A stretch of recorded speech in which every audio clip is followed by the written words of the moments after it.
Hello, good morning, students. How are you? Last last time हमने देखा था chapter number 1, 2 और 3 हमने कंप्लीट किया था और उसके रिगार्डिंग हमने रिवीजन भी कंप्लीट किया था। अभी ये सब 1 to 5 चैप्टर कंप्लीट हो जाने के बाद पूरा का पूरा चैप्टर नंबर 1 का एक रिवीजन नोट बना दूंगा मैं, चैप्टर नंबर 2 का रिवीजन नोट, उसी तरह चैप्टर नंबर 2, 3, 4 और 5 का भी मैं बनवा दूंगा। अभी चैप्टर नंबर 4 की हम बात चैप्टर नंबर 4 स्टार्ट करने जा रहे हैं आज। चैप्टर नंबर 4 का जो हमने बोला कि उसमें भी 7 और 8 मार्क्स का आ सकता है बोर्ड के एग्ज़ाम में। मार्च 2020 में जो भी पूछा गया क्वेश्चन है, एक न्यूमेरिकल्स टाइप का क्वेश्चन भी पूछ सकते हैं, मतलब कि एक कैलकुलेशन टाइप का क्वेश्चन, अदरवाइज एक न्यूमेरिकल्स पूछ सकते हैं। दोनों और के रिगार्डिंग रहेंगे, मतलब कोई भी एक चॉइस आपको करनी है।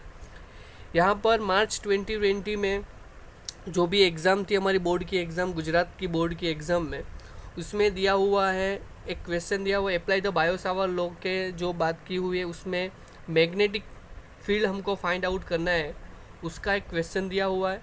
वो क्वेश्चन जो आपकी स्क्रीन के ऊपर दिखाई दे रहा है वो क्वेश्चन है और उसका आंसर आपको कहीं पर ढूंढने की ज़रूरत नहीं है, मैंने पूरा आंसर इधर कर दिया है। ओके, यहाँ पर पूरा का पूरा आंसर दिया हुआ है। देखो, आप कोई भी मेथड यूज़ कर सकते हो। ओके, मतलब मेथड मतलब कोई भी कैलकुलेशन सही होनी चाहिए और वो फिजिक्स के रूल पर होनी चाहिए। ऐसा ज़रूरी नहीं है कि मेथड कोई भी यूज़ करो पर फिजिक्स का रूल फॉलो करता होना चाहिए। ऐसा ज़रूरी नहीं है कि चलो फिजिक्स का रूल फॉलो करता नहीं है, चलो पालन नहीं करता है, फिर भी हम ऐसे ही सोल्व कर देंगे तो वैसे चलेगा नहीं, तो उसका मार्क्स कट हो जाएगा। ओके, तो देखो ये पूरा का पूरा क्वेश्चन दिया हुआ, उसका आंसर भी मैंने दिया हुआ है। ओके, इसलिए आपको कोई ढूंढने की ज़रूरत नहीं, पूरा का पूरा दिया हुआ है। आज हम और देखो यहाँ पर एक प्लस पॉइंट की ये बात है कि यहाँ पर जो भी क्वेश्चन, एक देखो एक लॉन्ग क्वेश्चन दिया हुआ उसके रिगार्डिंग और में एक छोटा सा एक स्मॉल सा एक न्यूमेरिकल्स दिया हुआ है। देखो ये न्यूमेरिकल्स आता है तो आपको 3 में से 3 मार्क्स मिल सकते हैं। तो कोई भी स्टूडेंट ऐसा नहीं करेगा कि टाइम बचाने के लिए वो ऊपर वाला क्वेश्चन नहीं करे, नीचे वाला ही करेगा, पर नीचे वाला आना चाहिए। देखो एकदम इजी होगा न्यूमेरिकल्स, पर आपको सही समझ कर आपको करना है। ओके, उसी तरह हम आज चैप्टर नंबर 4 स्टार्ट करने जा रहे हैं। तो चैप्टर नंबर 4 का जो हमने बात की है कि एकदम इजी लैंग्वेज में मैं पढ़ाने की स्टार्ट कर रहा हूँ, क्योंकि अभी ऑनलाइन चालू है इसके रिगार्डिंग। ओके, तो आज मैं चैप्टर नंबर 4 स्टार्ट करने जा रहा हूँ। उसकी जो भी थियरी है आज के रिगार्डिंग वो मैंने जो गुजरात की टेक्स्ट बुक थी उसमें से ली हुई है। देखो दोनों एनसीईआरटी बुक और गुजरात बुक दोनों एक ही, उसका जो मेथड है वो अलग अलग है। तो ऐसा नहीं है कि चलो गुजरात की कुछ टेक्स्ट बुक में मेथड अलग है और एनसीईआरटी के बुक में मेथड अलग है तो मार्क्स कट हो जाएंगे, नहीं होगा, वो गारंटी मेरी। ओके, यहाँ पर देखो मैंने क्यों यूज़ किया हुआ है, क्योंकि अभी वो ऑनलाइन जो भी पढ़ाना है उसके रिगार्डिंग की बात की हुई है, तो उसमें मैं बता रहा हूँ कि एकदम इजी लैंग्वेज में आपको समझ में है, इसलिए मैंने ये चॉइस किया हुआ है। अदरवाइज़ मैं तो reference book S L Arora ही यूज़ कर रहा हूँ, वो तो आपको मालूम ही है।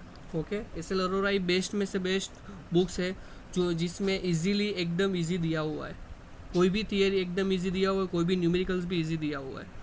ओके, तो उसमें से ऐसा नहीं कल जो भी लेक्चर होगा, ओके परसों जो लेक्चर होगा वो मैं एस एल अरोरा में से भी करवा सकता हूँ। ऐसा जरूर नहीं कि चलो गुजरात बोर्ड में, गुजरात की टेक्स्ट बुक में। ओके, यहाँ पर हम कोई भी यूज़ कर सकते हैं मेथड। ओके, बट उसका जो भी रूल्स है वो फिजिक्स के रिगार्डिंग होना चाहिए। ओके,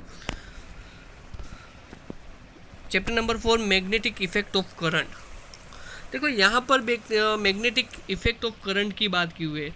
चैप्टर नंबर 1, 2 तो आपको मालूम है स्टेशनरी चार्जेस की बात की हुई है, चैप्टर नंबर 3 में करंट की बात की हुई है। अभी यहाँ पर हम बात करेंगे magnetic effect of electric current, यानी कि मैग्नेट और करंट के बीच में कोई रिलेशन होना चाहिए।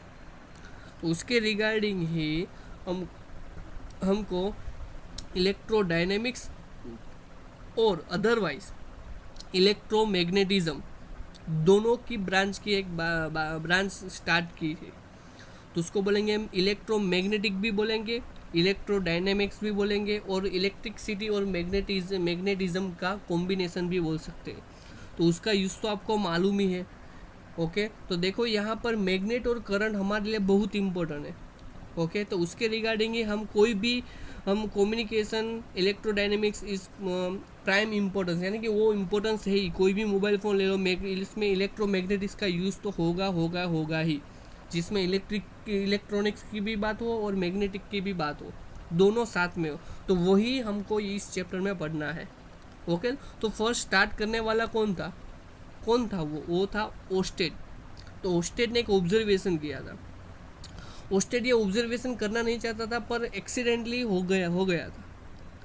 ओके, उसने क्या किया था कि वो एक प्राइमरी टीचर था, एकदम प्राइमरी, मतलब वो 8, 9, 10 का, वो भी साइंस का फिजिक्स का टीचर था। वो सभी बच्चों को एक बार अपनी जो लैब थी, फिजिक्स की जो लैब थी, उसमें सबको समझा रहा था, एक सर्किट का एक्सपेरिमेंट कर रहा था। तो जब ही एक्सपेरिमेंट कर रहा था, तो उसके बाजू में जो भी सर्किट, उसके बाजू में एक मैग्नेटिक नीडल थी। ओके, जो पहले जो सर्किट ऑफ थी, बंद थी, तभी वो मैग्नेटिक नीडल वो एकदम पैरेलल थी। ओके, जो भी वायर था उसके रिगार्डिंग। तो जब भी ये सर्किट स्टार्ट की, ओके, जैसे ही ऑन की, तो ये पैरेलल के बदले वो परपेंडिकुलर हो गई। कैसे हो गई? परपेंडिकुलर हो गई। तो ओस्टेड को एक विचार आया, को उसने सोचा कि ये पैरेलल थी, उसके रिगार्डिंग ये परपेंडिकुलर कैसे हो गई? मतलब कि ये इलेक्ट्रोमैग्नेटिक, यानी कि मैग्नेटिक और इलेक्ट्रिक करंट के बीच में कोई रिलेशन होना चाहिए, उसने बताया। ओके, बाद में उसने एक एक्सपेरिमेंट भी किया डेनमार्क की। मैंने बोला school of teacher in Denmark की सिंपल सी स्कूल में वो साइंस टीचर था, तो उसने एक एक्सपेरिमेंटल भी किया, उसमें वो सक्सेसफुल भी हुआ। और बाद में आगे बढ़ते बढ़ते सभी ऑब्जर्वेशन देखो, बाद में एक फ्रेंच एकेडमी ने this observation presented to the French academy by scientist Arago on 11 September 1820। उसके बाद फ्रेंच एकेडमी ने ये साइंटिस्ट एर्गो ने 11 सितंबर को 1820 में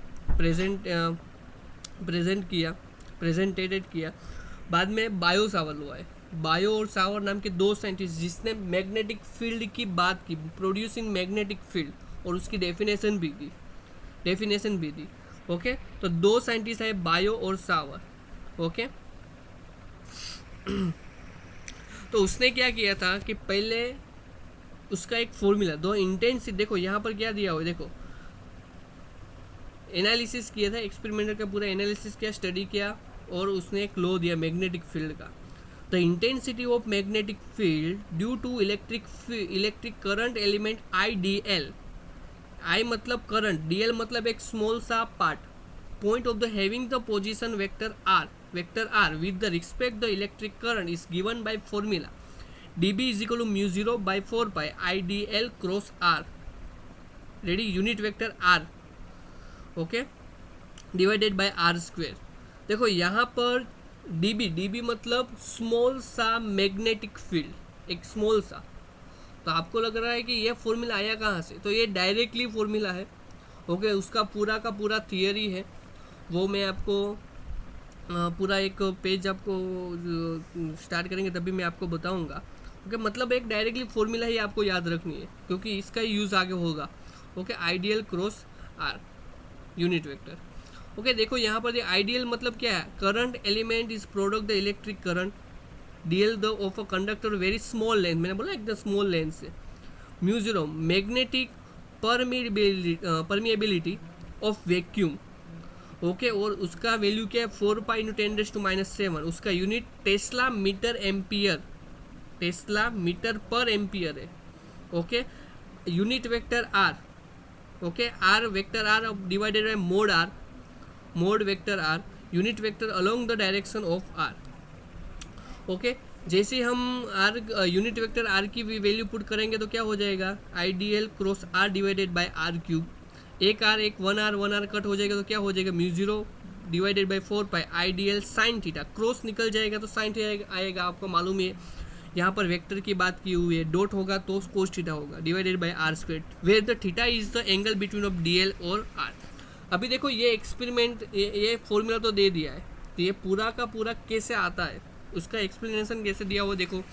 एकदम सिंपल सा एक वायर दिया हुआ है, ओके, एकदम वायर दिया हुआ है, उसमें से आई करंट पास हो रहा है, उसमें से मैं कोई भी एक पार्ट ले लेता हूँ जिसको बोल देता हूँ डी एल, स्मॉल सा पार्ट ले लो डी एल, और उससे आर डिस्टेंस पर पी पॉइंट है, वहाँ पर मेरे को मैग्नेटिक फील्ड प्रोड्यूस करना है, मतलब मैग्नेटिक फील्ड फाइंड आउट करना है, जिसको हम बोलेंगे डी बी, ओके, जिसका पॉइंट पी है।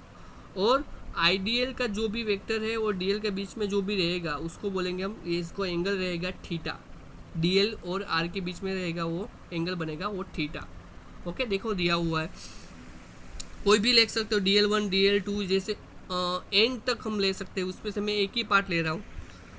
तो आपको मालूम है कि देखो P is the perpendicular the plane the page of the book going inside the zone by symbol cross, ये मतलब जो भी मैग्नेटिक फील्ड की जो डायरेक्शन है वो अंदर पेज है, पेज वो परपेंडिकुलर अंदर की तरफ जा रही है, क्योंकि आइडियल क्रॉस वो कहाँ से आया, okay, right hand thumb rule भी हम यूज़ कर सकते हैं, वो भी आए आगे। और क्यू पॉइंट के बाद, क्यू पॉइंट जो बात की हुई यहाँ पर क्यू पॉइंट है, उसमें वो कहाँ पे आएगा, आउटर साइड, यानी कि बाहर की साइड आएगा टूवर्ड्स, ओके।